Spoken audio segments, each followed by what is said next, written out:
to women. Yeah. Actually. Ready? Oh my God. Oh, you're serious here too. Someone get the napkins. Yeah, tomorrow's International Women's Day too. So this is No, a great time. that's exactly one of the reasons why. Because I know you from conversations that we've had in the past. Don't get this Kevin here. There you go. Oh yeah. Oh yeah. There you go. I'm a feminist. Woman empowerment. Woo! You're gonna interview Paula next. Yeah. Get ready, Paula. Alright. My name is Megan Lawler. I live in Chicago, Illinois, in this apartment. Why do you live here in Chicago? I was born and raised in the suburbs, and as much as I would love to, you know, have that time of independence and, you know, move somewhere where I don't know anyone and live somewhere crazy, all my family and friends are here and they mean a lot to me, and so and I have a great job. Chicago's the best city in the world, so I don't feel the need to move, so I love it. Yeah, so I met them, we've known each other for probably, I don't know, since we were 7 or 8, so we've lived in the same block, probably like Nice. 10 houses across from each other.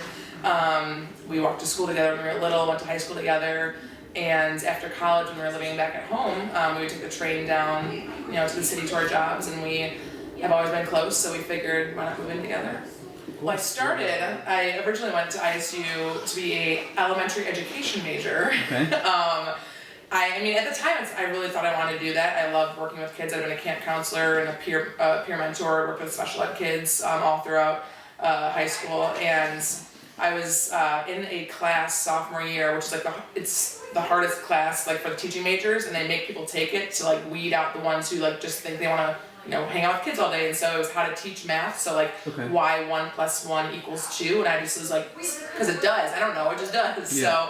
So it was probably not the right profession for me. So from then I switched to communications major, and I always knew, I mean, it was broad enough where I knew I could find something I enjoyed within that industry, that realm, and but I always knew I, you know, wanted to interact more with people, and I've been good at it, so I ended up choosing that. Nice. Yeah, so in college I started working a lot in social media, and so I knew I wanted to do something with that. So I started working in advertising, doing social media, and in my current role I do paid media, so any ads you see online, either on Facebook or social media or on the internet, I do that, and it's never something I like, you know, in high school, like, I want to be a media planner, but I really enjoy it, and it's, I think, a great industry to be in, because the internet's obviously not going anywhere, so it's nice. Yeah, definitely. I think the role I'm in now, it's something I kind of stumbled upon.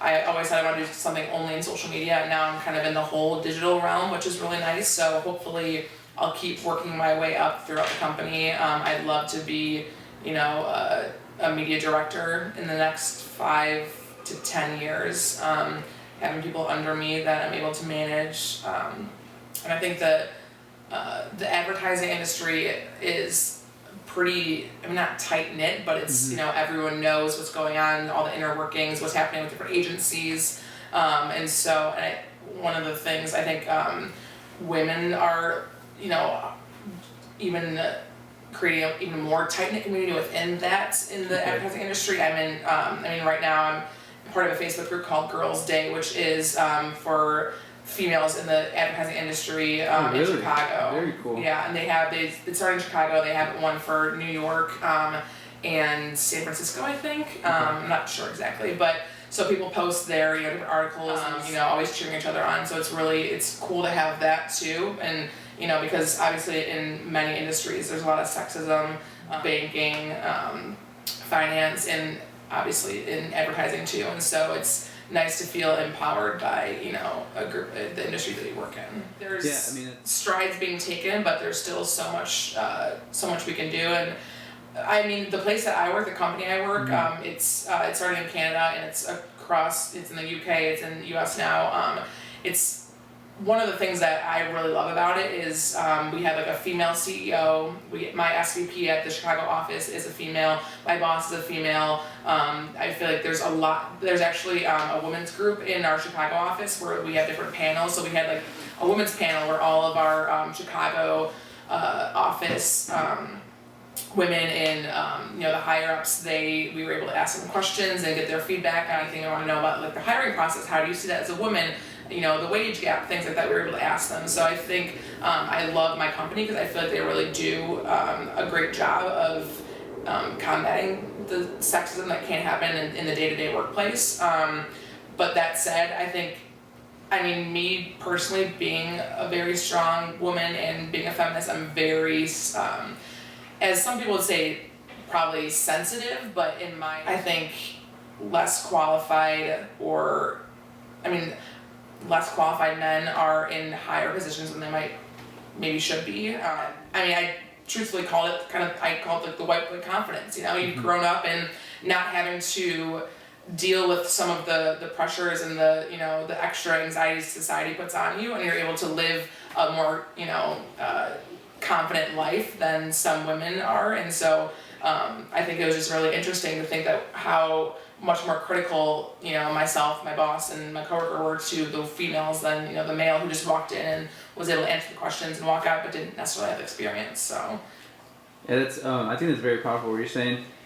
And it kind of makes me think a little bit, how do you think you became, or your thoughts changed in that direction? Was it your parents' influence? Was it your mother? Was it your father? Or was it just an environmental thing? Like, how did you come to those thoughts? That's so funny. I really wish I had like a great staged answer for this to be like, well, this one day, I got catcalled and all of a sudden I was like, you know what, no, this isn't right, but I don't. It's something I think about too, because I think it's really happened in the last few years. I think one of the things that I can credit to is just our generation and society in general is getting more aware, and I mean, maybe just the people and the the media that I surround myself with where I'm seeing it more, but I'm hoping it's also spreading across just past my line of vision. But I think personally I grew up with 3 older brothers, and so I always, I'm the only girl in my family and I'm the youngest, and not that my parents are, sexist, but I just see the little differentiators between the very stereotypical and sometimes slightly misogynistic things that, they'll do. And, not that they'll do, that sounds terrible. I mean, they're great. But I don't know. I don't know. I think it was just kind of me being fed up with trying to myself fit into a perfect mold that a woman is supposed to be in society. Like, I hate shaving my legs. I don't want to do that, but I've done it. And 2 years ago, I don't know when but I'm like, why am I doing this? Or, constantly picking apart my body, and I'm like, why can't I just love myself? Or, having to feel like I have to overcompensate at work, or say sorry all the time, or say thank you all the time, and use exclamation points, just like little things that I started realizing. I was like, but why do I do this? And so I can't really attribute it to any certain point in my life or any trigger that made it happen, but it's something that has really grown personally and passionately in me the past 3+ years, and I think it's hopefully growing to a lot of other people besides just myself. I have no reason why. I don't know. It's just like a. Don't get me started on shaving, because I can go off for hours on this. No, that's the whole point. It's literally just because there's absolutely no benefits of it. If I walked down the aisle right now and didn't have my, had his shorts on and didn't have my legs shaved, I'm sure people would look around and be like, why the hell is she doing that? But if they actually thought about it, it's like, why would I? I'm literally do this and spending money on shaving cream, and I'll do it occasionally. Like, I'll do whatever I want to, like whenever I feel the need to. So I think, it's just little things like that I notice from day to day, and I'm like, there's so many. That's just one example, but there's so many. And I think the hard thing for me is I feel like as I'm getting more aware of this, and as the world is, as women and people in general start being vocal about it, there's so many people on the other side to be like, oh my gosh, just what? Oh, you're such a feminist in a you know, a derogatory, you know, way, or oh, just, you know, they look at you. Like, I mean, I feel like I say these things to like my friends and my parents, and like I'm sure they all support me, but I just sometimes like maybe they're just like I'm some like hippie liberal feminist who's like, yeah, like hairy armpits, let's do this. But I'm like, no, it's me thinking like I live my day-to-day life and I, you know, feel like, oh, I can't wear a certain pair of pants because I didn't shave my legs. Like, why? If I want to wear the pants, you know? Whether my legs are shaved or not, why does that matter, you know? So I think it's just day-to-day things like that that I start to realize, and I'm just like, I'm going to do what I want to do. So. Yeah. I think it's very powerful that you bring that up. I mean, it's simple as just shaving, but in the context of the entire thing, I think it's powerful. Yeah. Just the thought of it. I'm not saying, oh, you're going to go stop shaving your legs, you know? But just the thought of it, of thinking differently or having second thoughts of your actions. Yeah, and I think it's in terms of like what women are doing, but also how men and other women in the world are perceiving things that women do. I think like the best example was just this past election was I 100% think a majority of the reason she lost is because Hillary Clinton lost was because she was a woman, and I every day think about what if she had been a man, how would the little things she's done, you know, how would they be perceived? And it's crazy to me that seeing the things you report on for her, and like, you know, saying how like after she didn't win the election, her first interview, like she wasn't wearing makeup or something, and I'm like, you are critiquing her appearance, and will you look at Donald Trump's appearance at all? And like, it's just like what and it's not even appearance wise. I think that's a good portion of it, but it's also just the way women. I notice it how I have to be more cognizant of how I digest women in leadership roles and how they come across. It's so easy to say, oh, she's a bitch, or oh, she's like so mean, or she's just toss different things about someone instead of just saying in charge. And I think I think that's one of the things is just changing the landscape and the things we see. We're so used to seeing men in power and leading people. Exactly. We're not used to seeing women, so when it does happen, our natural reaction is to question it and to say, and to critique it, especially, it's because men have been in power forever and they wrote our history, and so when women start coming into that, they're going to be more critiqued. And I think this is a very trying time for this in the next 100 years until it becomes the norm.